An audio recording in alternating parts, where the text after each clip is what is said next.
नमस्कार, बहुत स्वागत है आपका। आप देख रहे हैं न्यूज का एक्स-रे और मैं हूं आपके साथ मृदुल शर्मा।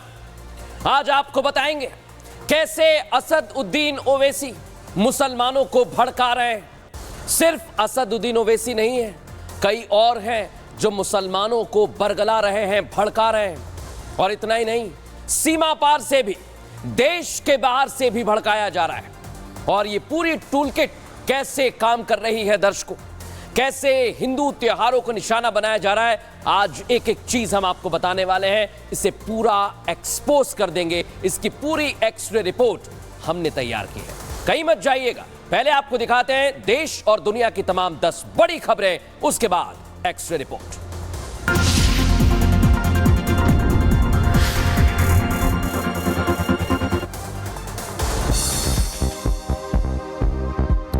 उत्तर प्रदेश के 69,000 शिक्षकों को सुप्रीम कोर्ट से बड़ी राहत। अगले आदेश तक इलाहाबाद हाईकोर्ट के फैसले पर रोक। हाईकोर्ट ने 3 महीने में नई लिस्ट जारी करने का दिया था आदेश।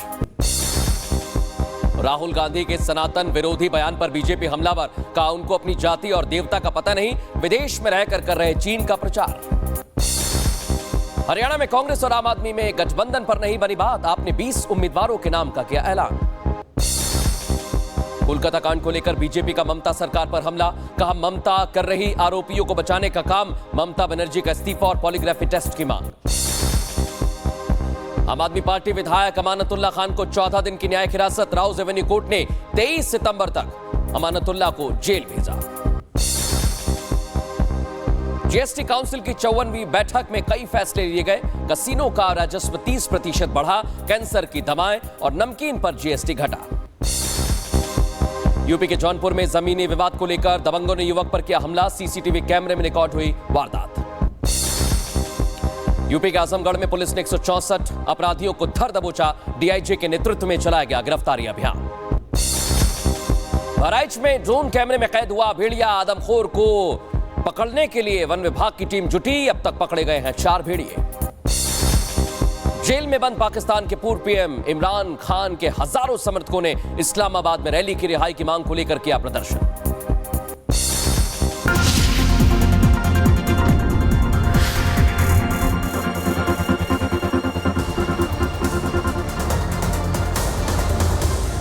और दर्शकों, आज की सबसे बड़ी और पहली खबर है असदुद्दीन ओवैसी। ऐसे ही वो अपने समर्थकों को संबोधित कर रहे थे, लेकिन इस दौरान उन्होंने कई ऐसी बातें कही हैं जो भड़काने वाली हैं।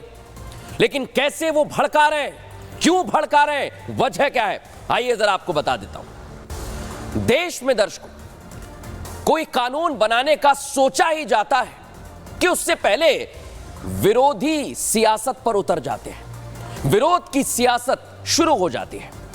और ये सिर्फ सियासत तक सीमित नहीं रहती, धीरे धीरे देश विरोधी साजिश में तब्दील हो जाते हैं दर्शकों। और इस साजिश में वो लोग रहते हैं जो बात बात पर आपको कानून का हवाला देते हैं। सुना होगा आपने, उनकी तस्वीर भी मैं दिखा रहा हूं आपको। लेकिन जब बोलने पर आते हैं तो सारे कानून को धता बताकर लोगों को भड़काने का काम करते हैं, बरगलाने का काम करते हैं। और यह है असदुद्दीन ओवैसी, जिन्होंने एक बार फिर मजहब की आड़ लेकर लोगों के सामने ऐसे बोल बोले जो देश के खिलाफ हैं दर्शकों।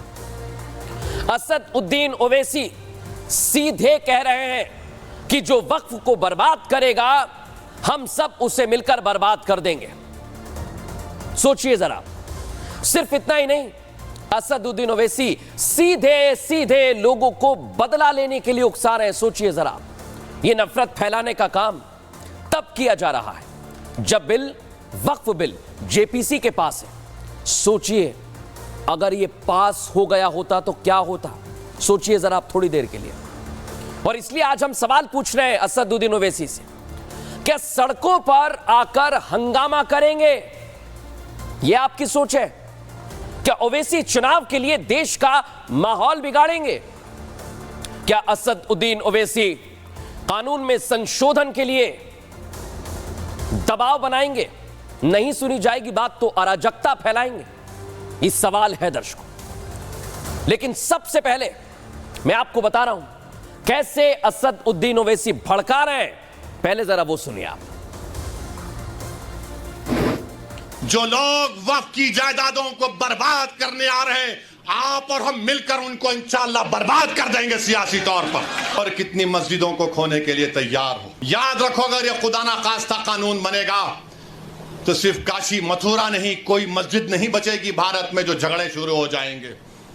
मस्जिदों को बंद कर दिया जाएगा, कलेक्टर बोलेगा नहीं मस्जिद नहीं है, खानखाहों को, दरगाहों को बंद कर दिया जाएगा।